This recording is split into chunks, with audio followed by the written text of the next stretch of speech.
भारताच्या ज्येष्ठ गायिका आशाताई भोसले यांच्या अंत्यदर्शनासाठी आता VVIPंची रांग लागलेली आहे. आपल्यासोबत सुनील शिंदे आहेत. आपण त्यांच्याशी बातचीत करणार आहोत. याच प्रभागामध्ये तुम्ही राहता, ताईसुद्धा राहत होत्या. काही आठवणी तुमच्या? हो, निश्चितच मला आज आठवणी अनेक आहेत. मला भावना आवरता येत नाहीत.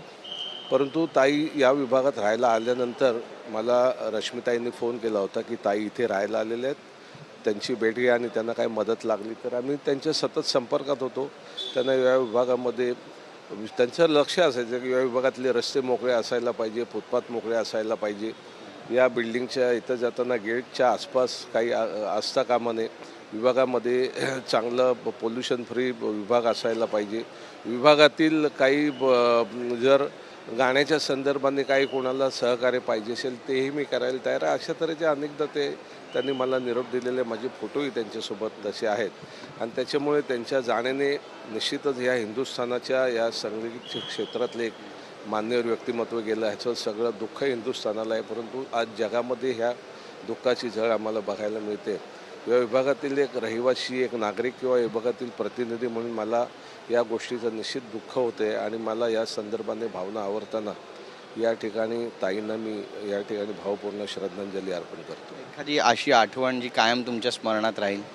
हो, माझ्या सांगण्याने जांभोरी मैदानातील एका संगीताच्या छोट्याशा कार्यक्रमाला त्या आल्या होत्या आणि मला त्या गोष्टीचा अभिमान वाटतो. कारण एवढ्या मोठ्या कलावंत असून त्यांनी असं पाहिलं नाही. त्या म्हणाले की माझ्या विभागातीलच हा कार्यक्रम आहे. त्याच्यामुळे छोट्याशा कार्यक्रमाला का होईना, नवरात्रोच्या निमित्ताने एक वरळीतला कार्यक्रम होता, त्या कार्यक्रमाला त्यांनी हजेरी लावली. हे महत्त्वाचं होतं. नक्कीच. त्यांनी जेव्हा महाराष्ट्र भूषण त्यांना मिळाला त्यावेळी सांगितलं की हा महाराष्ट्र भूषण माझ्यासाठी भारतरत्नप्रमाणेच आहे. त्यांनी आपल्या भावना त्या ठिकाणी व्यक्त केल्या.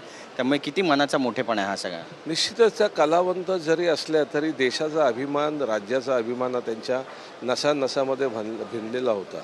म्हणजे संपूर्ण मंगेशकर कुटुंबीय असेल, हे या देशावरती प्रेम करणारं, या देशातील मातीवरती प्रेम करणारं कुटुंब होतं. आणि त्याच्यामुळे त्यांची निष्ठा ही सातत्याने त्यांच्या प्रत्येक गोष्टीतनं दिसून येत होती. आता उद्धव ठाकरे पण येत आहेत, या ठिकाणी सर्व शिवसैनिक एकवटलेले आहेत, काय म्हणाल?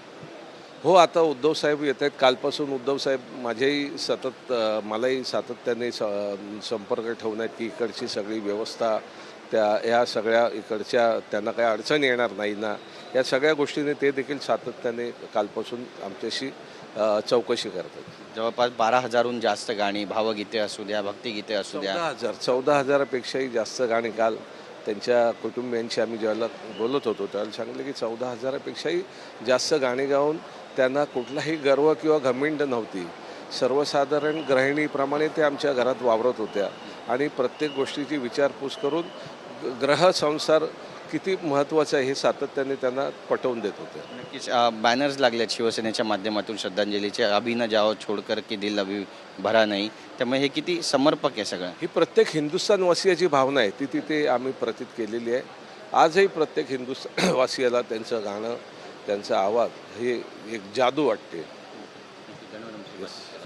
तर आपण पाहतो आपली भावना या ठिकाणी मांडली आहे. कॅमेरा पर्सन योगेश गुरवचा, गिरीश गायकवाड, TV9 मराठी, मुंबई.